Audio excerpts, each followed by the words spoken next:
શ્રી રાધા ચરિત્રની કથાને આગળ વધારીએ. શ્રી રાધા ઉદ્ધવ મિલન. શ્રી કૃષ્ણની 6 રાણીઓ તો સૂર્યાસ્ત બાદ થોડી વારે પોતપોતાના આવાસેથી નીકળીને સીધી સત્યરાણીના મહેલે આવી ગઈ. પટરાણી રૂકમણીજી કૃષ્ણ ભવન પર જઈને આવ્યા એટલે થોડી વાર લાગી. દ્વારિકાધીશ તથા જમાઈરાજ અર્જુન ત્યાં કોઈ અગત્યના મુદ્દા પર ચર્ચા વિચારણા કરવામાં વ્યસ્ત હતા, તેથી વધારે સમય ત્યાં ન રોકતા તેમણે પ્રભુને એટલી જાણ કરી દીધી કે અત્યારે અમે સૌ સત્યના મહેલે ઉદ્ધવજી સાથે જ્ઞાનગોષ્ઠી કાર્યક્રમ ગોઠવ્યો છે. કંઈ કામ પડે તો ત્યાં માણસ મોકલજો યા કહેવડાવજો, હું આવી જઈશ. શ્યામસુંદર સસ્મિત બોલ્યા, દેવી, તમે જે કાર્યક્રમ ગોઠવ્યો છે તે મારે મન એટલો મહત્વનો છે કે ગમે તેવું કામ પડશે તો પણ હું તમારા આનંદમાં ક્ષતિ નહીં પહોંચાડું. તમે નિશ્ચિંત થઈને જાઓ. નારદજી આજે રાત્રે સંત શિબિરમાં જ રોકાવાના છે અને હું પાર્થ સાથે આજે મોડે સુધી વાતો કરવાનો છું, એટલે તમે નિરાતે જાઓ. અમે અહીં જ બેઠા છીએ. તમે પાછા આવો ત્યારે અહીં થઈને જ જજો. ધનંજયને પણ તમારી સાથે આ જ બાબતમાં થોડી ગોષ્ઠી કરવી છે, કેમ ખરું ને? પ્રભુએ અર્જુનને પૂછ્યું. સહેજ મલકીને કૌંતેય સંમતિ સૂચક મસ્તક નમાવ્યું.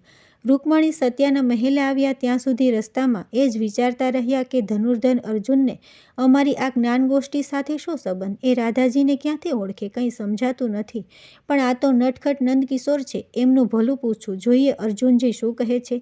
એમ વિચારતા વિચારતા તે સત્યાના મહેલે પહોંચ્યા ત્યારે ઉદ્ધવજી ત્યાં આવી ગયા હતા. સૌ આનંદ પ્રમોદથી વાતો કરતા હતા અને તેમના જ આગમનની પ્રતીક્ષા કરતા હતા. રૂકમણીએ ઉદ્ધવના પ્રણામ સ્વીકાર્યા અને એ યથાસ્થાને બિરાજ્યા. પછી ધીરે રહીને સત્યભામાએ શરૂ કર્યું. દિયરજી, આજે અમે તમને અત્રે સહેતુક તેડાવ્યા છે. અમારા સૌના મનમાં છેલ્લા કેટલાક સમયથી એક એવી જિજ્ઞાસા જાગૃત થઈ છે જેની સંતૃપ્તિ કાં તમે કરી શકો એમ છો, કાં તમારા ભાઈ. આ તમારા બે સિવાય આ દ્વારિકામાં બીજું કોઈ એવું નથી કે જેની આગળ અમે અમારી આ ઈચ્છા પ્રગટ કરી શકીએ. તમે તો જાણો છો કે તમારા ભાઈની માનસિક સ્થિતિ છેલ્લા કેટલાય સમયથી એવી છે કે એમને આવું કાંઈ પૂછવાની અમારામાંથી કોઈની હિંમત નથી ચાલતી. હવે એક તમે જ અમારા સદભાગ્યે અત્રે ઉપસ્થિત છો કે જેની આગળ અમે અમારી મનોકામના વ્યક્ત કરી શકીએ. બાકી તો એમ લાગે છે કે અમારા મનની મનમાં જ રહી જશે અને અમારે જે જાણવું છે તે કોઈ અમને નહીં જ જણાવે. સત્યભામાએ આટલી ભૂમિકા બાંધીને છેલ્લેવો નિશ્વાસ નાખીને વાતાવરણ જમાવ્યું કે ઉદ્ધવ જેવા શ્રી કૃષ્ણ સખા અને પ્રેમી ભક્તથી પોતાના માનનીય ભાભીશ્રીની આ મનોવેદના જોઈ ન ગઈ. આટલા વર્ષોમાં ભાગ્યે જ પોતાની સાથે 2-4 શબ્દોની આપલે જેણે કરી હશે એવા આ માનુનીને જાજવલ્યમાન રાણી સત્યભામાની હૃદયસ્પર્શી રજૂઆતે ઉદ્ધવજીનું હૈયું ગદગદ કરી નાખ્યું. એમણે એક ઉડતી નજર મોટા ભાભી રૂકમણીજી પર નાખી અને પછી ફારી ફરતી સૌના મુખારવિંદ પર દ્રષ્ટિ દોડાવી તો તરત તેમને ખ્યાલ આવી ગયો કે સત્યભામાની વાત સાથે સૌ કોઈ સહમત છે. સૌને પોતાની પાસેથી કંઈક જાણવાની તીવ્ર અભિપ્સા છે. પોતાના સ્વામીનાથને જે વાત પૂછતા સૌને સંકોચ થતો હતો તે કોઈ સામાન્ય કે દુન્યવી બાબત તો નહીં જ હોય એટલું સમજી જતા પરમજ્ઞાની ઉદ્ધવજીને વાર ન લાગી. તેમણે અત્યંત નમ્રતાથી કહ્યું, વંદનીય ભાભીશ્રી, આપે મને આપની જિજ્ઞાસા સંતોષવાને યોગ્ય ગણ્યો અને આ અધિકાર આપ્યો એને હું મારું સદભાગ્ય સમજું છું. હું જાણતો નથી કે આપ સૌના મનમાં એવી તે સી જિજ્ઞાસા જાગૃત થઈ છે કે આપ સૌ આટલા વ્યથિત થઈ ગયા છો, પરંતુ જો આપના કહેવા મુજબ આપની જિજ્ઞાસા સંતૃપ્ત કરવા જેટલી માહિતી મારી પાસે હશે અને કહેવામાં કોઈ મર્યાદા ભંગ નહીં થતો હોય તો હું વચન આપું છું કે હું જે કંઈ જાણતો હોઈશ તે આપને અવશ્ય કહીશ. હવે આપ સૌ સહેજ પણ વિલંબ કર્યા વિના મને કહો કે આપને શું મારી પાસેથી જાણવું છે. પ્રભુ ભક્ત ઉદ્ધવજીની વિવેકયુક્ત નમ્ર વાણીથી સૌ પ્રભાવિત થઈ ગયા. એમનું વાકચાતુર્ય અને વ્યવહાર દક્ષતા આટલા ટૂંકા વક્તવ્યમાં પણ પ્રગટ થયા વિના ન રહ્યા. એ જોઈને રૂકમણીજીને સવિશેષ આનંદ થયો. સૌના વતી એમણે જ હવે પહેલી જિજ્ઞાસા અભિવ્યક્ત કરવાનું યોગ્ય સમજ્યું. પ્રિય ઉદ્ધવ, પ્રભુના બાળ સખા, પરમ ભક્ત અને જ્ઞાની મિત્ર જેવા તમને આજે થોડું કષ્ટ આપવાની અમે જે ધૃષ્ટતા કરી છે તે બદલ પ્રભુ અમને માફ કરે એટલી અભ્યર્થના સહ હવે હું તમને અમારા સૌના મનમાં જે જિજ્ઞાસા છે તે અભિવ્યક્ત કરું છું. અમારે પ્રભુના બાળસખી વ્રજવાસી ગોલોકેશ્વરી શ્રી રાધાજી વિશે કેવળ એટલું જ જાણવું છે અને તે પણ બીજા કોઈ માનવીય આશયથી કે દુન્યવી ભાવથી નહીં. એમના પ્રત્યે પૂર્ણ આદર, સન્માન અને ભક્તિભાવથી જાણવું છે કે શ્રી કૃષ્ણના ચિરવિરહની વેદના એ કેવી રીતે સહી રહ્યા છે, એ શી રીતે પોતાના પ્રાણેશ્વર ગોલોકેશ્વર પ્રભુનો સુદીર્ઘ વિયોગ જીરવી શક્યા છે. અને અમારા સાંભળવા મુજબ તમે એમને 1-2 વાર પ્રત્યક્ષ મળ્યા છો, ત્યારે તમારી ને એમની વચ્ચે કયા પ્રકારનું વૈચારિક આદાન પ્રદાન થયું છે, એ વિશે જો તમને વાંધો ન હોય તો અમને જે કહેવા જેવું લાગે તે કહેવાની કૃપા કરો. તમને કદાચ ખબર નહીં હોય, છેલ્લા 8-10 દિવસથી દ્વારિકાના રાજમહેલમાં તમારા ભાઈના અનુગ્રહ અને અનુકંપાથી અમને સૌને પ્રભુના આહ્લાદની શક્તિ અને પ્રેમલક્ષણા ભક્તિ સ્વરૂપા વૃષભાણ નંદિનીના જીવન વિશે અને એમની બંનેની કેટલીક વ્રજલીલાઓ અંગે ખૂબ સુંદર અને અનુપમ માહિતી વિવિધ સુપાત્રો દ્વારા પ્રાપ્ત થઈ છે. પરંતુ એમાંની મોટાભાગની માહિતી તો વજ્રેન્દ્ર નંદનંદન શ્રી શ્યામસુંદર એમની સાથે નંદગાંવ વૃંદાવનમાં રહેતા હતા તે સમયની છે. સ્વામી એમને ત્યજીને મથુરા આવ્યા ત્યાર પછીના આ સુદીર્ઘ વર્ષોમાં તેમના વિશે કોઈ અધિકૃત માહિતી ઉપલબ્ધ નથી, કેમ કે નથી કૃષ્ણ એમની પાસે ફરી પાછા ગયા કે નથી એ સ્વયં આ બાજુ એકે વાર આવ્યા. વળી એમના કોઈ સ્વજન કે સખી દ્વારા વર્ષો સુધી એમના કોઈ સમાચાર આપણને કોઈને પ્રાપ્ત થયા નથી. એટલું જ નહીં, એક તમારા સિવાય બીજા કોઈને એ સદભાગ્ય પણ પ્રાપ્ત થયું નથી કે મથુરાથી યા દ્વારિકાથી વ્રજભૂમિમાં જઈને શ્રી રાધાજીના પ્રત્યક્ષ દર્શન કરે, એમની સાથે વાતચીત કરે યા કોઈ સંદેશાનું આદાન પ્રદાન પણ કરે. ઉદ્ધવજી, તમે ખરેખર એટલા બધા ભાગ્યશાળી અને પુણ્યશાળી છો કે તમને શ્રી રાધા દર્શન અને મિલનનો મોકો એકવાર નહીં, અમારા સાંભળવા પ્રમાણે તો 2 વાર પ્રાપ્ત થયો છે. તો કૃપયા અમને એ બંને ધન્ય પ્રસંગોથી સુમાહિતગાર કરો, એટલી જ અમે સૌ અપેક્ષા રાખીએ છીએ. પટરાણીના પ્રભાવશાળી વક્તવ્યમાં આદેશની છટા સુદ્ધા ન હતી. ઉપરથી ભારોભાર ભાવાવેશ, અહોભાવ અને ઉત્કંઠા હતી, જે ઉદ્ધવ જેવા અનુભવી અને વ્યવહાર કુશળ કૃષ્ણ સખાની નજરે સ્પષ્ટ તરી આવ્યા. શ્રી કૃષ્ણની સંમતિ વિના આમ તો એક ડગલું પણ ન ભરનાર આ કૃષ્ણ ભક્ત ઉદ્ધવ જ્યાં વ્રજની ગોપીઓની ને રાધાજીની વાત નીકળે ત્યાં તો ખુદ એટલા ભાવ વિભોર અને રોમાંચિત થઈ ઉઠ્યા કે પ્રભુની પરમ અનુરાગી, હૃદયેશ્વરી અને ચિરવિયોગીની શ્રી રાધા અન્ય ગોપાંગનાઓ તથા યશોદા મૈયા અને નંદરાયને પોતે ક્યારે મળેલા, કેમ મળેલા, પોતાને કેવા કેવા અવર્ણનીય અને અનુપમ અનુભવ થયા તે બધું કહી દેવા તેઓ સ્વયં ઉત્કંઠિત થઈ ઉઠ્યા. આ બાબતમાં શ્રી કૃષ્ણની સંમતિ લેવાનો એમને વિચાર સુદ્ધા પણ ના આવ્યો. એમણે તો મનમાં થોડી ક્ષણો માટે ગોલોકેશ્વર શ્રી કૃષ્ણ અને ગોલોકેશ્વરી શ્રી રાધાનું ધ્યાન ધરીને તેમને પ્રણામ કર્યા અને પછી પોતાના સ્વભાવ મુજબ કોઈ પણ જાતની ભૂમિકા બાંધ્યા વિના સીધે સીધું કહેવા જ માંડ્યું. વર્ષો જૂની વાત છે. શ્રી કૃષ્ણને વૃંદાવનથી મથુરા આવ્યે ઠીક સમય થઈ ગયો હતો. પ્રથમ કંસવધ, પછી મા બાપની જેલ મુક્તિ અને પછી મહારાજ ઉગ્રસેનને મથુરાના રાજ્ય સિંહાસન પર પુનઃ પ્રસ્થાપિત કર્યા બાદ દેવકીનંદન કંઈક હાશ અને હળવાશ અનુભવી રહ્યા હતા. એ દિવસોની આ વાત છે. એક દિવસ સવારના પહોરમાં શ્રી કૃષ્ણ મારા કક્ષમાં પધાર્યા. એ આવ્યા તે પૂર્વે થોડીવાર પહેલાં તો હું એમના જ વિચારો કરતો હતો અને મારી જાતને સદભાગી સમજતો હતો કે આ નિર્ગુણ, નિરાકાર, નિર્મોહી અને નિર્બધ શ્યામસુંદર સ્વયં પરબ્રહ્મ પરમાત્મા છે. એ હકીકત કેવળ હું મારા જ્ઞાનબળે અને તપોબળે સાહજિકતાથી સમજી શક્યો છું. એમના સાનિધ્યમાં સતત રહેવાનું મને જે સદભાગ્ય પ્રાપ્ત થયું છે એવું તો આ ત્રિભુવનમાં કોઈના પણ નસીબમાં નથી. પેલા બાપડા વ્રજવાસીઓ મારો શ્યામ, મારો લાલો, મારો કાનુડો કહેનાર તો ક્યાંયના પથ્યમાં ચાલ્યા ગયા અને આ કૃષ્ણ એમને ક્યારનાય ભૂલી ગયા. હવે તો બસ હું જ એમનો પરમ સખા ને જ્ઞાની મિત્ર છું, જેની આગળ આ માનવ દેહધારી મનમોહન મન મૂકીને હૈયું ખોલે છે, અંગત બાબતોમાં સલાહ માગે છે અને સુખ દુઃખની દુન્યવી વાતો કેવળ એક મને કહીને જ પોતાનો હૃદયભાર હળવો કરે છે. અને આ બાજુ મારા હૃદય સિંહાસન પર પણ એ પોતે બિરાજમાન છે. હું એમનો ભક્ત ને એ મારા ભગવાન. બંને પાછા આત્મીય સ્વજન અને બાળ મિત્રો રહીને પણ સાથે જ ને જમીએ પણ સાથે. અમારી વચ્ચે કાંઈ કહેતા કોઈ વાતનું અંતર નહીં. સ્થૂળ દેહે અને સૂક્ષ્મ દેહે હું અને શ્રી કૃષ્ણ એટલા બધા નજીક છીએ. આટલી આત્મીયતા, આવી નિકટતા અને આ જાતનું જ્ઞાનયુક્ત પ્રેમબંધન તો અમારા બેની વચ્ચે જ. હું આવું સગર્વ અને સાનંદ વિચારી રહ્યો હતો ત્યાં તો જમણા હાથ વડે માથું દબાવતા શ્રી કૃષ્ણ મારા કક્ષમાં પધાર્યા. એમનું સદાય હસતું મુખારવિંદ એકદમ મ્લાન અને નિસ્તેજ દેખાતા હું ઝડપથી ઊભો થયો ને એમની પાસે પહોંચી જઈને પૂછવા લાગ્યો, કે ભગવાન આપને શું થાય છે, કેમ આટલા દુઃખી જણાવ છો? તેઓ આટલું માંડ બોલી શક્યા. ભક્ત ઉદ્ધવ, ખૂબ કળતર થાય છે, માથું ફાટી જાય છે, એટલું તીવ્ર, મસ્તક શૂળું પડ્યું છે, રહેવાતું નથી મિત્ર. અને બે હાથે તેઓ માથું દાબવા લાગ્યા. મેં હાથ પકડી ને એમને પલંગ પર બેસાડ્યા. પછી મેં ચંપી મર્દન કરી આપવા કહ્યું, કોઈ ઔષધિ મસળી આપવા વિનવ્યા. વૈદ્યરાજને બોલાવી મંગાવવાની આજ્ઞા માગી, પરંતુ એમણે તો આ બધી બાબતે સાવ નકારી કાઢી અને કેવળ એટલું જ કહ્યું, મારી આ વેદના એ પ્રકારની છે કે વૈદ્યની કોઈ જડીબુટ્ટી યા ઔષધિ એ કદાપી મટે નહીં. એને મટાડવા માટે તો કેવળ એક જ કીમ્યો કામ લાગે, એક જ વસ્તુથી એ મટે. જો કોઈ સ્વેચ્છાએ એ મને આપે તો. મેં ખૂબ વિનંતી કરી અને એ વસ્તુનું કે કિમિયાનું નામ પૂછ્યું, ત્યારે એમણે તો મને વધારે આશ્ચર્યમાં નાખી દીધો, એમ કહીને કે એ વસ્તુ તો તારા જેવા જ્ઞાનીઓ જનો પાસે જ હોય છે, તારી પાસે પણ છે, જો તું આપે તો. મેં કહ્યું, પ્રભુ, મારી પાસે હોય તો આપે માગવાની પણ ન હોય, એ તો આપની જ કહેવાય, આપે વગર પૂછીએ એ લઈ લેવાની હોય. હું તો બોલ્યે જતો હતો ને એ ઊભા થયા ને મારા ચરણોમાં વાંકા વળવા લાગ્યા. હું 2 ડગલા પાછો હટી ગયો ને પૂછ્યું, પ્રભુ, આ શું કરો છો? જવાબ મળ્યો તે કહ્યું, એટલે હવે વગર પૂછીએ લઈ લઉં છું, ઉપાડી લઉં છું તારી ચરણરજ. તારા પગ નીચેની ચપટી ધૂળ એ માથે મૂકી નથી કે મારો દુખાવો ગાયબ.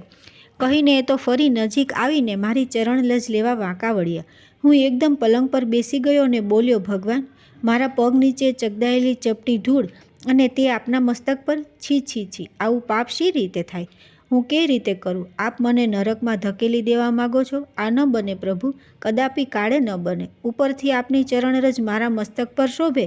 કહીને મેં 2 હાથ જોડ્યા ત્યારે તે બોલ્યા, તને જો નરકમાં જવાનો ડર હોય તો પછી તું કોઈ બીજાના પગની ચપટી ધૂળ લઈ આવ, ગમે તેના પગની ચરણરજ ચાલશે, પછી એ સ્ત્રી હોય કે પુરુષ. શરત એટલી કે એ વ્યક્તિ તને સમજીને આપે, જાણી જોઈને આપે કે એના પગની ધૂળ શ્રી કૃષ્ણના માથે ચડાવવાની છે. ઉદ્ધવ, જા, દોડ, જલ્દી લઈ આવ ચપટી ધૂળ. મારું દર્દ તો વધ્યું જ જાય છે, હવે તો રહેવાતું નથી. હું માથા પર પીછોડી બાંધીને અહીં તારા પલંગમાં જ સૂઈ રહું છું, તું ઝટ પાછો આવજે. પણ ધૂળ વિના પાછો ન આવતો. ઓહ, નથી રહેવાતું રે.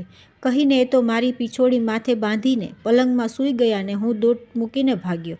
ભાભીશ્રીઓ, હું તમને મારી દશા શું કહું? એક ચપટી ધૂળ માટે હું ક્યાં ક્યાં નથી ગયો.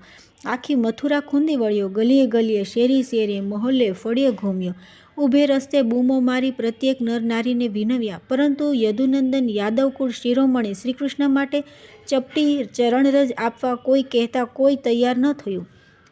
તે ન જ થયું.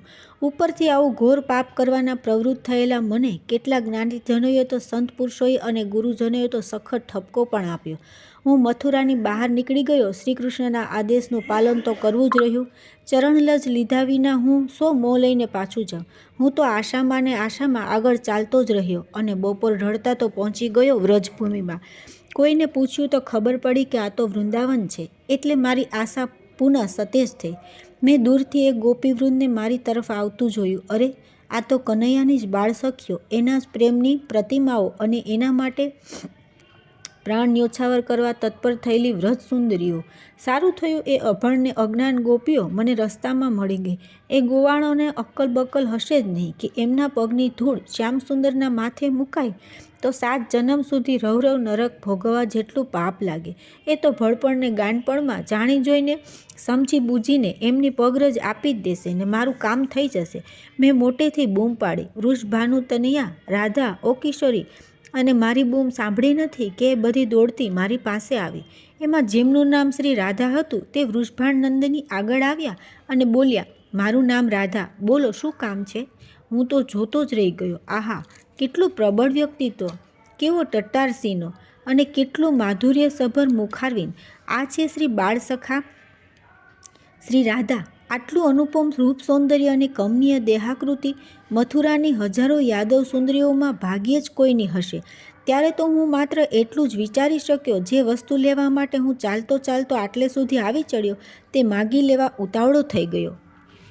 પરંતુ પાછળથી મારી દ્વિતીય મુલાકાતના અંતે જ્યારે મેં ખુદ આ દેવી અને માતુતુલ્ય શ્રી રાધાજીની ચરણરજ મારા માથે મૂકી અને હું એમને સાચા સ્વરૂપે ઓળખી ગયો, ત્યારે એમના નિત્ય ગુણગાન ગાતા ગાતા મેં મારી કવિત્વએ શક્તિથી કેટલાક ભાવવાહી પદો રચ્યા. તેમાં એક પદ એમના અદ્ભુત શારીરિક દેખાવ અને દિવ્ય રૂપ સૌંદર્યની ઝાંખી કરાવતું પણ છે. એક ભક્ત મા જગદંબાનું જે ભાવથી શૃંગાર વર્ણન કરે અને એક કવિ પોતાની માતાના વાત્સલ્યસભર રૂપ સૌંદર્યને જે નિખાલસતાથી શબ્દદેહે મળે એ જ ભાવથી રચાયેલું આ પદ હું તમારી આગળ ગાઈ બતાવું છું. જે સાંભળવાથી તમારા મનમાં જે સ્ત્રી સહજ જિજ્ઞાસા છે કે રાધાજી રૂપે રંગે અને દેખાવે પ્રભાવે કેવા હશે એ પદ સાંભળ્યા પછી તરત સંતોષાઈ જશે. આટલું કહીને સહેજ અટકાવેલ ઉદ્ધવજીને રાણી સત્યાએ જલપાન કરાવ્યું અને પછી પોતાના સુરમ્ય સુરીલા રાગે ઉદ્ધવજીએ શ્રી રાધાજીના સ્વરૂપ વર્ણનને લગતું આ પદ ખૂબ ભાવને પ્રેમથી લલકાર્યું. गोरटी आहिर की बेटी ऐसी राधा चोरटी, कसुम्बी को रंग चोरे चंद्र को बदन चोरे, कोकिला कंठे चोरे नासा चोरे कीर की, ऐसी राधा चोरटी, दंतकली दाड़म चोरे वेणी तो वासुकी चोरे, मृगहं का नैन चोरे निर्मलता हिरन की, ऐसी राधा चोरटी, इंद्र को धनुष चोरे केसरी को लंक चोरे, गति तो गजहू की चोरे चमक चोरे दाम की, ऐसी राधा चोरटी, रति रति सबको चोरे कन्हैया को चीत चोरे, सुर उधो ऐसी राधा बेटी वृषभाण की.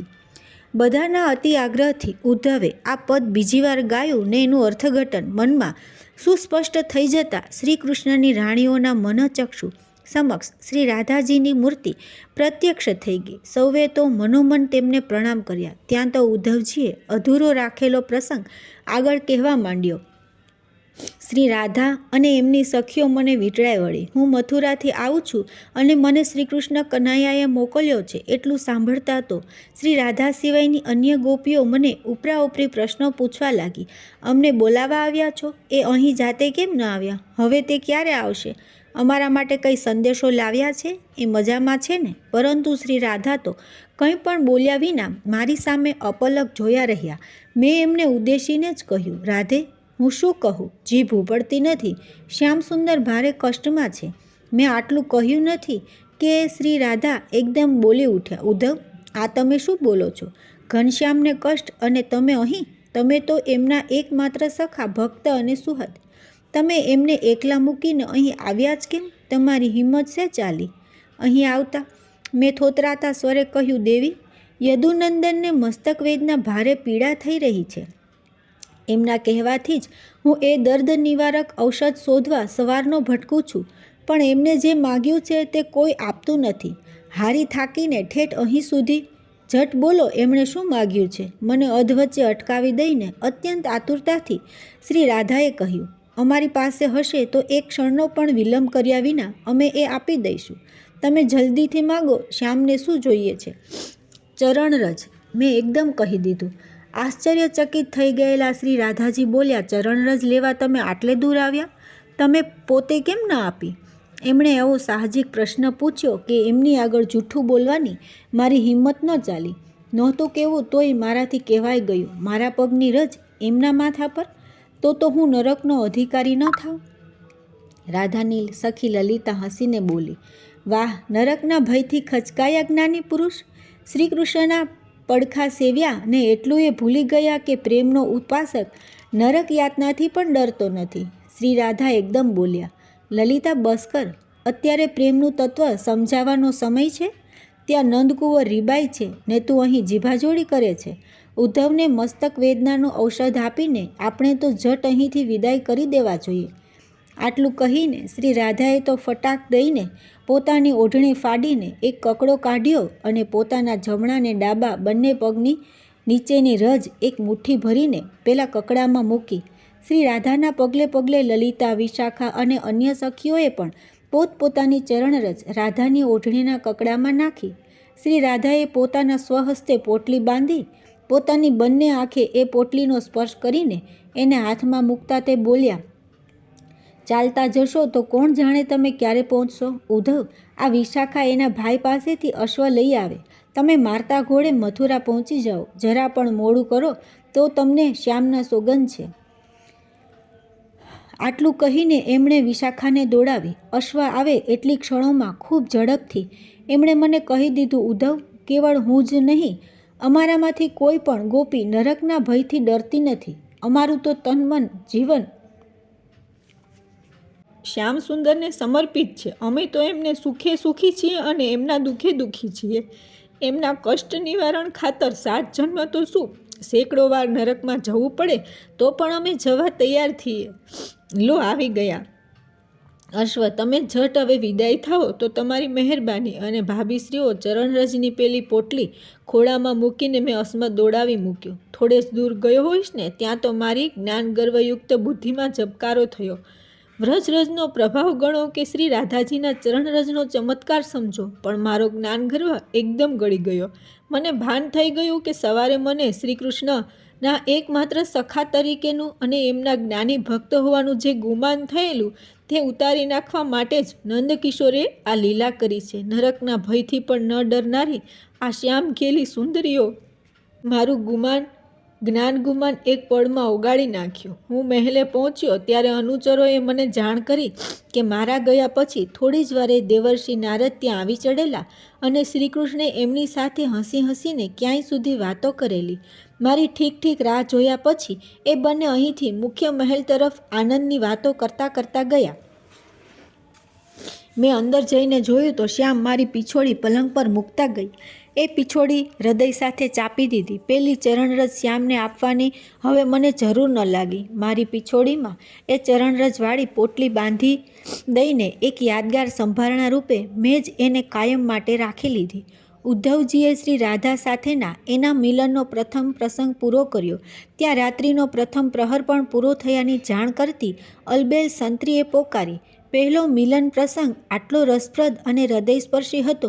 દ્વિતીય મિલન પ્રસંગ તો કેવો ભવ્ય અને આહલાદક હશે એની કલ્પનાથી સૌ રોમાંચિત થઈ ગયા.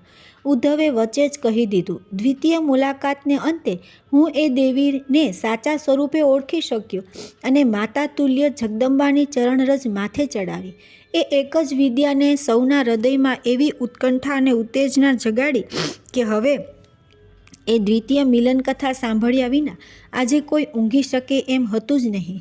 સત્યરાણીએ સેવિકાને બોલાવી મધુરા સૌનો તાત્કાલિક પ્રબંધ કરવા જણાવ્યું.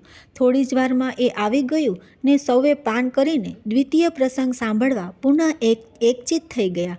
ઉદ્ધવજી ખુદ એટલા ભાવાવેશમાં આવી ગયા હતા કે આડાઅવળી કોઈ વાતચીત કર્યા વિના એમણે દ્વિતીય મિલન કથા સડસડાટ આરંભી દીધી. માનનીય ભાભીશ્રીઓ, આ ઘટના બન્યે 4-6 મહિના વીતી ગયા. આ સમયગાળા દરમિયાન મથુરા પર એવી ભયાનક રાજકીય આંધીઓ ઉમટી આવી કે શ્યામ દાઉને હું તો પગ વાળીને નિરાતે બેસવા પણ ન પામ્યા. અંતે શ્યામ કૃપાથી બધી આંધીઓ ધીરે ધીરે શમી ગઈ અને ડહોળાયેલું રાજકીય વાતાવરણ શાંત થઈ જતાં સૌની સંમતિથી તાતશ્રી વસુદેવજીએ રામ અને શ્યામના ઉપનય સંસ્કાર કરવાની, એમના જન્મ સમયે કરેલ ગૌદાનનો સંકલ્પ પાર પાડવાની અને પછી બંનેને વિદ્યાભ્યાસ માટે અવંતિકા નગરી પાસે આવેલા સાંદીપની ઋષિના આશ્રમે મોકલવાની યોજના વિચારી. કુલગુરુ ગર્ગાચાર્યજીએ એ માટેનું મુહૂર્ત પણ કાઢી આપ્યું અને બંને કુંવરોને ગુરુગૃહે વિદાય આપતા પૂર્વે જે કંઈ ધાર્મિક વિધિઓ આટોપવાની હતી તેમાં સૌના મન પોરવાઈ ગયા. 11 વર્ષના વિયોગ બાદ થયેલું માતા પુત્રનું મિલન ફરી પાછું વિયોગને આરે આવીને ઊભું રહ્યું. ત્યારે માતા દેવકીજી પ્રેમ વિવળ થઈ ગયા અને એ વિવળતા વ્યાકુળતાની અસહ્ય વેદનામાં એમનાથી એક ભૂલ એવી થઈ ગઈ કે દેવકી નંદન પુનઃ યશોદાનંદન બની જવા લાલાયિત થઈ ગયા. આ ભૂલ એટલે કનૈયાના ભાણામાં મહી માખણને રોટલો પીરસવાનો અભરખો. કનૈયો છંછેડાયો, દુભાયો અને એવો શૂન્યમનસ્ક થઈ ગયો કે રોહિણીમાં અને દેવકીમાં ઊંચા નીચા થઈ ગયા. ન કહેવાય ન સહેવાય એવી એક અપરી કટોકટી એમણે મને તાત્કાલિક યાદ કર્યો. બંને માતાઓ પાસેથી શ્રીકૃષ્ણના ચિત્તની હૃદયભેદક દશા સાંભળીને હું પણ આભોજ બની ગયો. એક બાજુ ગુરુગૃહે વિદ્યાભ્યાસ અર્થે જવા આડે માંડ થોડા દિવસ બાકી રહ્યા છે, ત્યાં યાદવેન્દ્ર શ્રીકૃષ્ણ આવા લાગણી વેળા કેમ કરે, એ કેમ ચાલે? આખા આર્યાવર્તની નજર અત્યારે તો એમના પર મંડાયેલી છે અને યાદવોના શત્રુઓ ખાસ કરીને જરાસંધ અને શિશુપાળ મથુરા પર તૂટી પડવાની તાકમાં છે. ત્યારે વાસુદેવ પોતાના કક્ષમાં ભરાઈ જઈને વ્રજવાસીઓની યાદમાં આંસુ વહાવે, નિશ્વાસ નાખે એ કેમ ચાલે? સારું થયું કે માતાઓએ મને આ હકીકતથી માહિતગાર કર્યો. એમણે મને આ જ કામ માટે સુયોગ્ય સમજ્યો. એથી મારું જ્ઞાન ગુમાન પોષાયું. શ્રી કૃષ્ણના અંગત મિત્ર તરીકે હવે મારે મારી ફરજ બજાવવી જ રહી. એવા સ્વાભિમાનથી, કર્તવ્ય પરાયણતાથી અને શ્રીકૃષ્ણને સલાહ આપવાના મારા એકમાત્ર અધિકારથી દોરાઈને હું શ્રીકૃષ્ણને એકાંતમાં મળ્યો. સાંજનો સમય હતો. શ્રીકૃષ્ણ એમના ઝરૂખામાં ઊભા ઊભા મથુરાની વ્રજભૂમિ તરફ જતી દૂર દૂરની કેડીઓ અશ્રુભીની આંખે નિહાળી રહ્યા હતા. મારો પગરવ સાંભળી એમણે પાછળ જોયો અને એક નિશ્વાસ નાખી મને આવકાર્યો. અમે ઝરૂખામાં જ જોડાજોડ આસનસ્થ થયા. થોડી ક્ષણો નીરવ શાંતિમાં પસાર થઈ. શ્રીકૃષ્ણ આથમતા સૂર્યને અને પશ્ચિમ આકાશમાં ખીલેલી સંધ્યાને વારંવાર જોયા કરતા હતા. મેં ધીરેથી કહ્યું, પ્રભુ, એક વાત પૂછું? શ્યામસુંદરે સમગ્ર મમતાને વાણીમાં ઘૂંટાતા કહ્યું કે ઉદ્ધવ, મને પૂછતા સંકોચ થાય એટલું અંતર આપણી વચ્ચે ક્યારથી પડી ગયું ભાઈ? પૂછ, તારે જે પૂછવું હોય તે. મારામાં હિંમત પ્રગટી. મેં કહ્યું, સ્વામી, હમણાંથી આપનું વર્તન સાવ બદલાઈ ગયું છે. આપના ચહેરા પરનું પેલું સ્મિત વિલાઈ ગયું છે. આપની આ ઉદાસીનતાનું કારણ શું છે? આપ ઝરૂખામાં ઊભા રહીને શું જુઓ છો? કેમ નિશ્વાસ નાખો છો? એવી કઈ વેદના છે પ્રભુ જે આપના અંતરને આમ કોરી રહી છે? કૃપા કરીને મને આપના દુઃખનો સહભાગી બનાવો. મેં બે હાથ જોડીને વિનંતી કરી. મારા પ્રશ્નો સાંભળી ઘનશ્યામના નેત્ર અશ્રુભીના થયા. પોતાની જાતને સંભાળી ન શક્યા. પ્રેમ વિવળ થતાં એ મારા ખોળામાં ઢળી પડ્યા અને નાના બાળકની જેમ ધ્રુસકે ધ્રુસકે રડવા લાગ્યા. એમણે મને આપેલ પ્રસાદીરૂપ પિતાંબરથી મેં એમના આંસુ લૂછ્યા. મારું હૈયું પણ ભરાઈ આવ્યું. મેં વાસુદેવને શીતળ જળ પાન કરાવ્યું. જરાક સ્વસ્થ થતાં પ્રભુએ ગદગદ કંઠે કહ્યું, ઉદ્ધવ, હું શા દુઃખે દુઃખી છું એવું પૂછનાર મથુરામાં એક તું જ મળ્યો. તું મારો ભક્ત છે એટલે તારું ભક્ત હૃદય મારી માનસિક વેદના જોઈ શકતું નથી. હવે તે પૂછ્યું છે તો મને કહી દેવા દે કે મથુરામાં મારા જનક જનકી હોવા છતાં મને મારા સાચા માતા પિતાની ખોટ સાલે છે. બાલ્યાવસ્થા જેમના વાત્સલ્ય હેઠળ ગુજારી ને નંદબાબા અને યશોદામૈયાની હવે મને રહી રહીને યાદ સતાવે છે. મારી નિત્ય નિકુંજેશ્વરી શ્રી રાધિકાનું મુખારવિંદ જોઈએ તો કેટલા મહિના વીતી ગયા ઉદ્ધવ. રાધા વિના હું સાવ એકલો પડી ગયો. મને રાધા ખૂબ યાદ આવે છે. મારી વહાલી ગંગી ગાય સાંભળે છે. મને જોયા વિના એ તો ખડ પાણી પણ નહોતી ખાતી. અને પેલી ગ્વાલબાલો અને ગોપાંગનાઓ, એમના પ્રેમની તો હું શી વાત કરું. અમે બધા રોજ ગાયો ચરાવવા સાથે જંગલમાં જઈએ. દરેક જણ મને ભાવતી વસ્તુ ઘેરથી બાંધીને ખૂબ પ્રેમ ભાવથી લાવે અને મને સ્વહસ્તે ખવડાવે તો જ એમને ચેન પડે. કોઈ મારા માટે જંગલી પુષ્પોની માળા બનાવે તો કોઈ મોરપીંછનો મુગટ બનાવે. કોઈ વૃક્ષમાં કોમળ પર્ણ તોડીને એની પથારી પર મને સુવડાવે તો કોઈ મારું મનોરંજન કરવા તરે તરેના ખેલ કરે. કોઈ ગોપી ગીત ગાય તો કોઈ ગોપી નૃત્ય કરે. ઉદ્ધવ, આ બધું મને રહી રહીને યાદ આવે છે અને રાતભર હું ઊંઘી શકતો નથી. બાલ્યાવસ્થાના સંસ્મરણોથી વ્યથિત વાસુદેવને મારા વ્યવહારિક જ્ઞાનથી આશ્વાસન આપવાનો પ્રયત્ન કરતાં મેં કહ્યું, બાળપણ તો સૌને યાદ આવે બંસીધર. કોક નસીબદારને જ તમારા જેવું રંગીન ને સુખસભર બચપણ પ્રાપ્ત થાય, પરંતુ બાલ્યાવસ્થા સાથે બાંધી ન રખાય. જે છૂટી ગયું, વીતી ગયું, ભૂતકાળ થઈ ગયું, એને અલવિદા કહીને હવે વર્તમાન કાળ પ્રત્યે પૂર્ણ સભાનતાથી ધ્યાન આપવું જરૂરી ગણાય. આપ તો આર્યાવર્તની આંખ છો, અવિનાશ. અનેક શકવર્તી ઘટનાઓના આપ સાક્ષી અને નિમિત્ત બનવાના છો. ત્યારે આપને આવી બાલિશતા, નિર્બળતા અને લાગણીશીલતામાં ડૂબી જવાનું કે ખોવાઈ જવાનું કેમ પાલવે યદુનાથ? પરંતુ મારો એક પણ શબ્દ એના કર્ણપટલને જાણે સ્પર્શે જ ન હોય એમ એણે તો બોલવાનું ચાલુ જ રાખ્યું. ઉદ્ધવ ભાઈ, સખા, હું ભોગનો ભૂખ્યો નથી, ભાવનો ભૂખ્યો છું. મથુરામાં મને 56 પ્રકારના રાજભોગ આરોગવા મળે છે, પરંતુ સાચું કહું એમાં પ્રેમભાવ નથી. તેથી હું અહીં ભોજન કરવા બેસું છું, 1-2 કોળિયા ભરું છું ને મને યશોદામાં યાદ આવે છે. આહા, કેટલા લાડ પ્યારથી એ મને જમાડતા હતા. અને રાધા, એનો તો જાતે ખાવા કરતાં મને ખવડાવવામાં જ અત્યંત આનંદ આવે છે. કાનાને શું ખવડાવું ને શું ન ખવડાવું એની ચિંતામાં સતત ખોવાયેલી રહે. ઉદ્ધવ, અહીં ગમે તેટલું સુખ હોય, સાહેબી હોય, પણ મારા આ બે નિસ્વાર્થ સ્વજનો અને મારા પ્રેમ ભૂખ્યા ગોપ ગોપાંગના વગર તો સ્વર્ગનું સુખ પણ મને ફીકું લાગે અને તેથી એમની યાદ મારા હૈયાને ભીતરથી કોરી રહી છે. મારા સાચા સ્નેહીજનોને સગા તો વ્રજમાં છે, કોઈ ભૂલ્યો ભટક્યો વ્રજવાસી, કોઈ ગોપ ગોપી મથુરામાં આવે છે કે નહીં તે જોવા હું આ ઝરૂખામાં કલાકોના કલાકો ઊભો રહું છું. ભાઈ, મારું તન મથુરામાં છે પણ મન તો ગોકુળમાં છે. તું કહે છે તેમ બીજા બધાને તો બાળપણના બાળપાત્રો સમજીને ચાલ હું ભૂલી જાઉં, પરંતુ યશોદામાં અને રાધિકાને હું કેવી રીતે ભૂલી શકું? મારા વિયોગમાં એ બંને કેમ કરીને જીવતા હશે એ તો હું જ સમજું છું, કેમ કે એ બંનેને હું અત્યંત નિકટથી ઓળખું છું. આટલું બોલતા બોલતા તો પુનઃ ગળગળા થઈ ગયેલા યાદવેન્દ્ર ઊભા થઈને ઝરૂખામાં આંટા મારવા લાગ્યા ને જાણે સ્વગત બોલતા હોય એમ ભીતર તરફ મોં રાખીને કહેવા લાગ્યા, યશોદામૈયા તો નંદબાબા જોડે વાતો કરીને હૈયું હળવું કરી લેતા હશે, પરંતુ મારી રાધાનું તો આ ધરતી પર મારા સિવાય બીજું કોઈ નથી.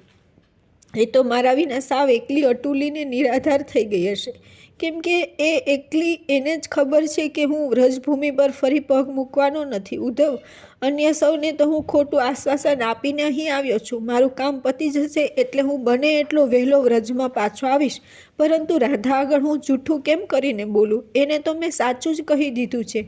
અહીં આવવાની આગલી રાત્રે આખરી મિલનમાં મેં એને સ્પષ્ટ કહેલું કે રાધે, આ આપણું છેલ્લું ભૌતિક દૈહિક મિલન છે. મારી છાતી પર માથું મૂકીને આજે તારે જેટલું રડવું હોય તેટલું રડી લે. હું તારા આંસુ પી જઈશ. કાલથી રડવાનું બંધ. આંસુ જોનાર કે લૂછનાર કોઈ ન હોય તો વ્યર્થ રડવું શું કામ? મારા પ્રાણ, તો તું જાણે છે કે હું મથુરા ખરેખર શા માટે જાઉં છું, અને ત્યારે પછી જીવનભર હું જે કંઈ કરીશ તે તો મારું અવતાર કાર્ય હશે. એટલા માટે તો મેં માનવદેહ અવતાર ધારણ કર્યો છે. પ્રિય, તું મન કઠણ કરી અને હવે અત્યારે જ મને વિદાય આપી દે. કાલે બધાયની હાજરીમાં તારાથી કદાચ આવજે. શરીર સંભાળજે ને મને સંભાળજે. શ્યામ, આટલું પણ નહીં બોલાય. માટે આ આખરી મિલન રાત્રિએ તારે જે કહેવું હોય તે કહી દે ને જેટલું રડવું હોય તેટલું રડી લે, પણ હું પાછો નથી આવવાનો એ રહસ્ય ખાનગી રાખજે. અને ઉદ્ધવ, એટલું સંભાળીને એણે જે આક્રંદ કર્યું અને પોતાની સાથળો પર વારંવાર હાથ પછાડીને પોતાનો હૃદયાગ્નિ શાંત પાડવા જે આક્રોશ ઠાલવ્યો એ દ્રશ્ય તો હજી મારી આંખ આગળ તરે છે. હું આ બધું નથી ભૂલી શકતો મિત્ર, નથી ભૂલી શકતો. મેં કહ્યું કે પ્રભુ, આપ તો મહાજ્ઞાની છો, પરબ્રહ્મ છો, બધું જ જાણો છો ને સમજો છો, તો પછી આ વ્યર્થ વલોપાત શા માટે? અવતાર કાર્યના એક ભાગરૂપે બાળપણ ગોકુળ વૃંદાવનમાં વીત્યું, અનેક લીલાઓ કરી, બહુ માખણ ખાધું, ખૂબ વાંસળી વગાડી, અને આટલી ઉંમરમાં કોઈ ન કરી શકે એવું ઘણું કરીને આપે આપના જીવનરૂપી નાટકનો પ્રથમ અંક સફળતાપૂર્વક પાર પાડ્યું. હવે પડદો પડી ગયો પ્રથમ અંકના છેલ્લા દ્રશ્ય પર. આર્યાવર્તની આ રંગભૂમિ પર હવે કૃષ્ણાવતાર નાટકનો દ્વિતીય અંક શરૂ થઈ ગયો છે. દ્વિતીય અંકનું પ્રથમ દ્રશ્ય કંસવધ અને યાદવ પ્રજાનું સંરક્ષણ તો ભજવાઈ પણ ગયું છે, અને હવે તો આપે એક કુશળ અભિનેતા તરીકે ખરાખરીના ખેલ ખેલવાના છે. ત્યારે આપ જો આ નાટકના પ્રથમ અંકનું પુનરાવર્તન ઈચ્છો તો એ કેવી રીતે શક્ય બને? મારી તો બુદ્ધિ મહેર મારી ગઈ છે. વાસુદેવ, દિગ્દર્શન અને અભિનય બધું જ આપના હાથમાં છે. ત્યારે આ નાટકના એક સામાન્ય પાત્ર જેવો હું આપને શી સલાહ આપું તે જ મને સમજાતું નથી.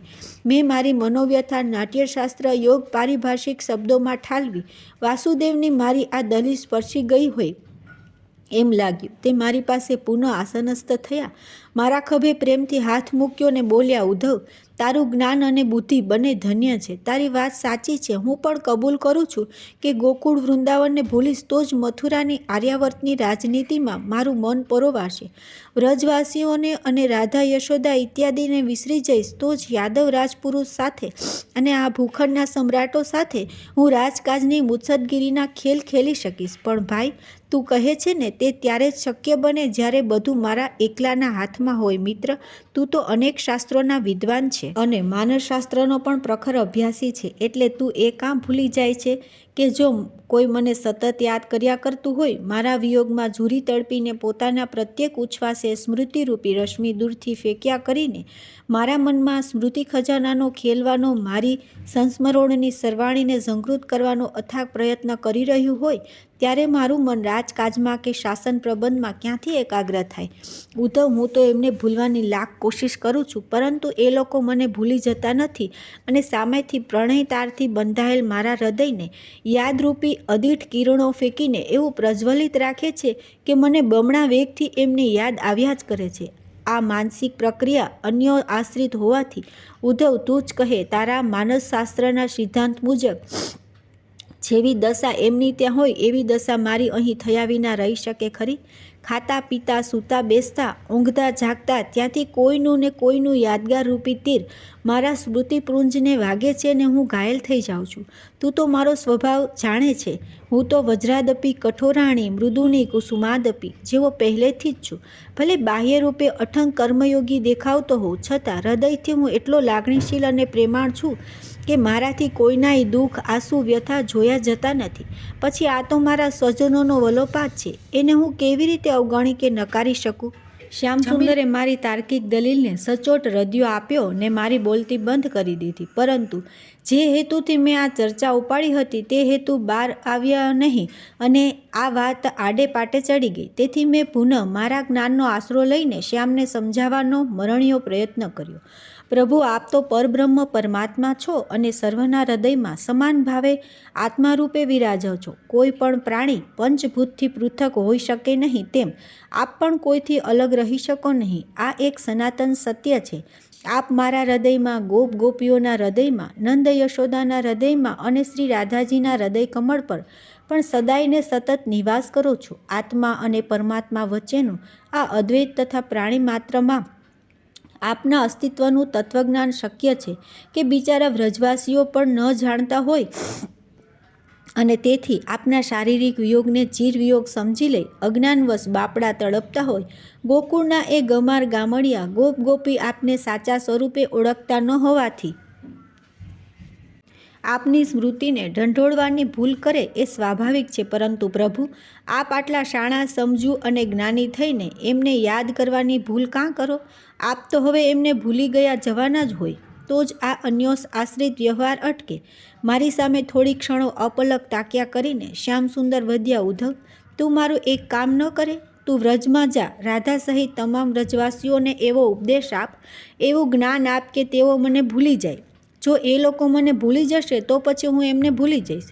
મેં પ્રભુનો હાથ મારા હાથમાં લઈ લીધો. મને થયું કે હવે તો મારો હેતુ બર આવ્યો અને શ્રી કૃષ્ણનું એક અંગત આ કામ કરી આપવાનો અધિકાર પણ મને પ્રાપ્ત થયો.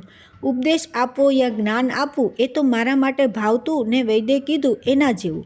મેં તરત જ આ દરખાસ્ત સ્વીકારી લીધી ને કહ્યું, આપ ચિંતા ન કરો પ્રભુ, કાલે સવારે જ હું વ્રજમાં જવા રવાના થાઉં છું અને મારી શક્તિ આવડત પર વિશ્વાસ છે કે હું એમને સીધી સાધી આટલી વાત તો સરળતાથી સમજાવી શકીશ કે જે તમારા હૃદયે વસ્યા છે તેને તમે તમારાથી દૂર ગયેલા માની આટલો વિલાપ કાં કરો છો? શ્રી કૃષ્ણ તો સર્વગત, સર્વવ્યાપી અને સર્વંતર્યામી છે. તમે જરા ધ્યાનથી જુઓ તો દેખાશે કે એ તો તમારા સૌના અંદરમાં જ બિરાજમાન છે, તમારાથી છૂટા પડ્યા જ નથી. આટલું સમજાવી દઉં તો ચાલશે ને? શ્રી કૃષ્ણ તો ખુશ થઈ ગયા. એકદમ હરખમાં આવીને મને ભેટી પડ્યા ને બોલ્યા, ઉદ્ધવ, આટલું જ્ઞાન તો જે તે બરાબર પચાવ્યું છે તે જો તું એમને ગળે ઉતારી શકે તો ભાઈ હું તારો અત્યંત આભાર માનીશ. લાખ કામ પડતા મૂકીને તું કાલે સવારે જ વ્રજમાં જવા ઉપડી જા. મારા વિયોગમાં દિનરાત તડપતા એ સૌને, નંદ યશોદાને, ગ્વાલબાલોને, વ્રજવનિતાઓને અને સવિશેષ તો મારી વિરહિણી રાધિકાને તારા જ્ઞાન ડહાપણથી એ પ્રભાવિત કરી નાખ કે એમના અજ્ઞાનના પડળ ભેદાઈ જાય અને એમને સત્ય જ્ઞાનનો પ્રકાશ લાદતા તેમને સૌનો મોક્ષ થઈ જાય. વાસુદેવની વાતોથી મારો ઉત્સાહ ઓર વધ્યો. પછી એ રાત્રે હું ને શ્યામ એક જ કક્ષમાં સૂતા અને મોડે રાત સુધી શ્યામસુંદરે મને વ્રજભૂમિની ભૌગોલિક પ્રાકૃતિક પરિસ્થિતિથી સુમાહિતગાર કર્યો. એટલું જ નહીં, એ વ્રજવાસીઓ સાથે ગાળેલા દિવસોના કેટલાય સુખદ સંસ્મરણો કહી સંભળાવીને મારા મનમાં વ્રજનું વાતાવરણ ભરી દીધું. બીજી બાજુ રાતોરાત શ્યામસુંદરે પોતાનો સુવર્ણ રથ શણગારવા માંડ્યો અને સવારના પોરમાં તો તે મને સુપ્રત કરી દીધો. એટલું જ નહીં, મેં જ્યાં વસ્ત્રો પરિધાન કરવા માંડ્યા કે તરત મને અટકાવીને તેમણે કહ્યું, ઉદ્ધવ, તું તારા વસ્ત્રો પહેરીને જો વ્રજમાં જઈશ તો તારી વાત કોઈ કાને નહીં ધરે. એટલું જ નહીં, કોઈ તારી પાસે ઊભું પણ નહીં રહે. આશ્ચર્યચકિત થઈ ગયેલા મેં પૂછ્યું, પ્રભુ, એમ કેમ? જવાબમાં તેમણે કહ્યું કે વ્રજની ગોપીઓ મારા સિવાય કોઈ પરપુરુષને આંખથી જોતી નથી ને એની સાથે વાત કરતી નથી અને એની વાત સાંભળતી પણ નથી. એટલું જ નહીં, એને પોતાનું ઘર બતાવતી પણ નથી. પણ જો તારા અંગ પર મારું પીતાંબર જોશે, તારા ગળામાં વૈજંતી માળા જોશે, માથે મોરપીંછનો મુગટ જોશે તો એમને ખાતરી થશે કે આ અમારા કનૈયાનો જ કોઈ લાડકવાયો સેવક છે અને તો જ એ તારી સામે જોશે ને વાતચીત કરશે. રાત્રે શ્યામસુંદરે જે કેટલીક વાતો કહેલી તે મારા દિમાગ પર એવી છવાઈ ગઈ કે અત્યારે એમણે જે સૂચન કર્યું તેમાં મને ભારોભાર તથ્ય લાગ્યું. હું એમની મરજીને અનુસર્યો. એમનું જ આપેલું પીળું પીતાંબર અને ઉપવસ્ત્ર ધારણ કરી એમની સન્મુખ ગયો. તેમણે સ્વહસ્તે મારા કંઠમાં વૈજંતી માળા આરોપી, માથે મોરપીંછ મુગટ મૂક્યો, કાનમાં કાચનાર પુષ્પો ખોસ્યા અને કપાળે સુંદર તિલક પણ કર્યું. પછી આ વેશભૂષાથી વિભૂષિત થયેલા મને ગળે લગાવીને અત્યંત ભાવ વિભોર થઈને બોલ્યા, અરે ઉદ્ધવ, તું તો અદ્દલને અસલ મારા જેવો જ દેખાય છે. મારો ને તારો વાન પણ સરખો, વય પણ સરખી, વસ્ત્રો પણ સરખા ને આભૂષણો પણ સરખા. તને જોઈને સૌ ભૂલાવા પડી જશે અને મારી યાદ આવતા જ એમનો સઘળો પ્રેમ તારા ઉપર ઉભરાઈ જશે, જોજે ને. એ તો બોલી જ જતા હતા, પણ મારું મન તો હવે જેમ બને તેમ જલ્દી વ્રજમાં પહોંચી જઈને જ્ઞાન પ્રદાન કરવા અધીરું થઈ ગયું હતું. મેં એમનો ચરણ સ્પર્શ કરી વિદાય માટે આજ્ઞા માગી. પ્રભુ પ્રેમ વિહવળ બની ગયા. મને છાતી સરસો ચાપીને મારા ખભે મસ્તક ઢાળી દીધું. વ્રજભૂમિની યાદથી છલકાઈ ગયેલ એમની અશ્રુધારાથી મારો ખભો ભીંજાઈ ગયો. શ્યામસુંદરને સાંત્વના આપીને હું રથ પાસે આવ્યો. અશ્રુભીની આંખે નંદકિશોર પણ મારી પાછળ પાછળ રથ સુધી આવ્યા. મેં સુવર્ણ રથમાં ચડવાની તૈયારી કરી. મુરલી મનોહરે મારી આંખમાં આંખ પરોવી મને જોયા કીધું. મારાથી એમની આ સ્થિતિ સહન ન થઈ. મેં કહ્યું, બસ ત્યારે પ્રભુ, હવે રજા લઉં. મારી પાસે ધસી આવીને શ્રીકૃષ્ણ બોલ્યા, ઉદ્ધવ, સૌથી પહેલાં મારા માતા પિતાને મળજે.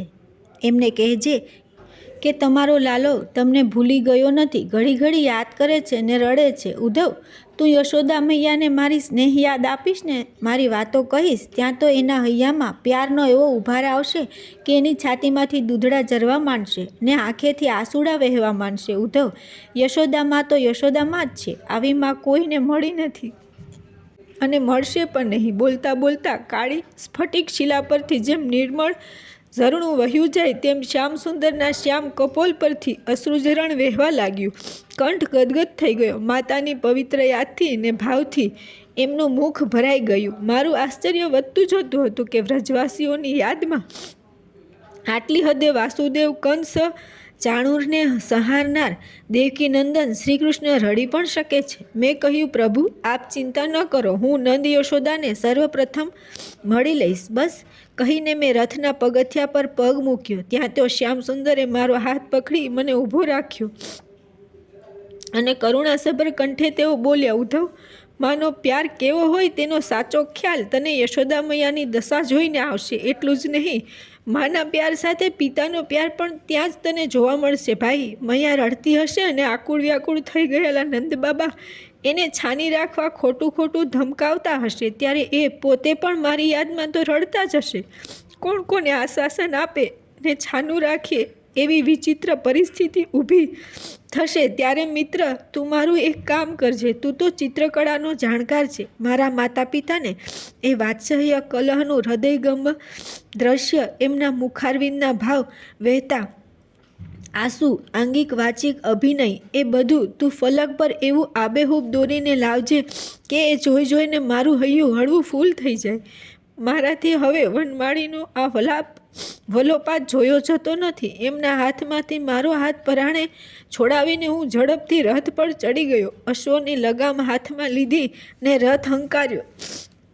રાજમહેલના મુખ્ય દ્વાર પાસે રથ પહોંચ્યો હશે ત્યાં તો શ્યામસુંદરે જોરથી સાદ પાડીને દોટ મૂકી. ઉદ્ધવ, રથને ઊભો રાખ. મેં લગામ ખેંચીને અશ્વને અટકાવ્યા.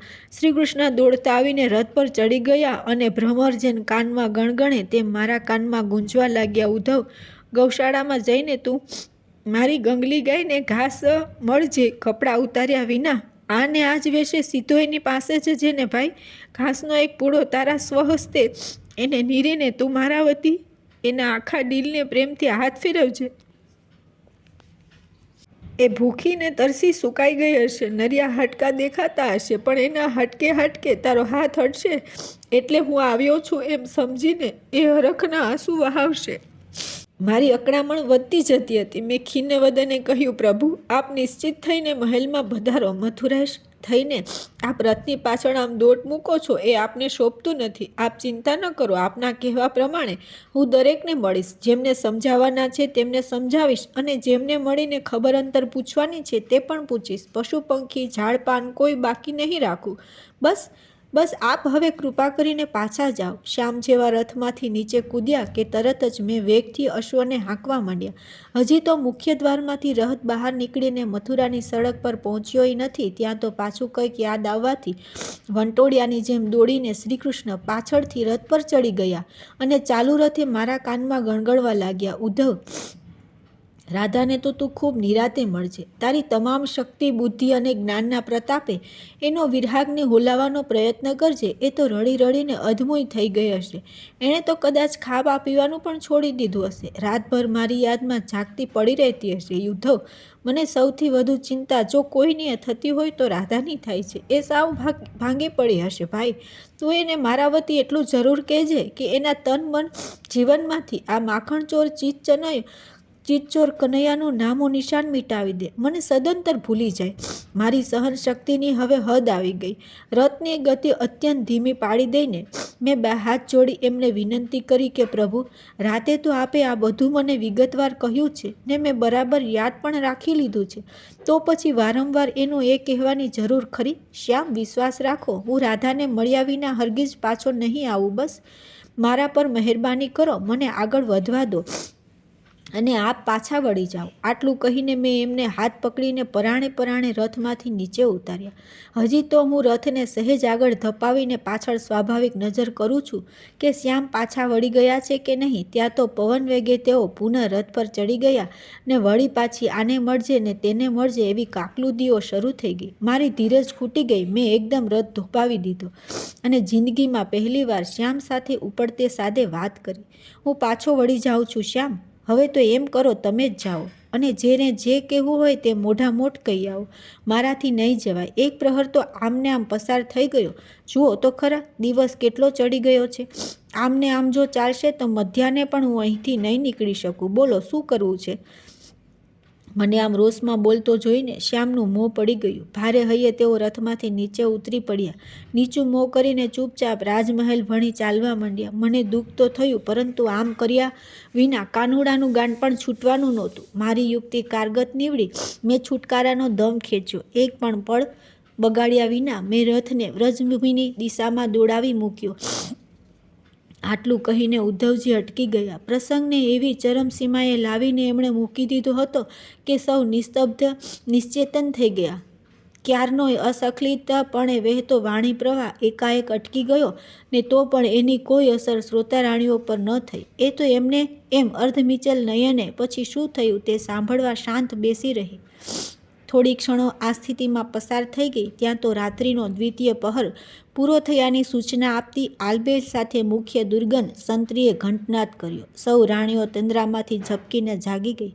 ઉદ્ધવે રૂકમણીને કહ્યું, ભાભીશ્રી, આગળનો પ્રસંગ પછી કોઈ વાર નિરાતે કહેવાનો રાખીએ તો કેમ? રાત્રિના 2 પ્રહર વીતી ગયા છે. આપ સૌને સૂવાનો સમય પણ થઈ ગયો છે અને પ્રભુ ત્યાં એકલા કદાચ અકળાતા હશે. રૂકમણી એકદમ બોલી ઉઠ્યા, ના ના ઉદ્ધવ, તમે પ્રભુની ચિંતા ન કરશો. હજી 1 પ્રહર સુધી તેઓ જાગવાના છે અને અર્જુનજીની સાથે ચર્ચા વિચારણ કરાવવામાં નિમગ્ન છે.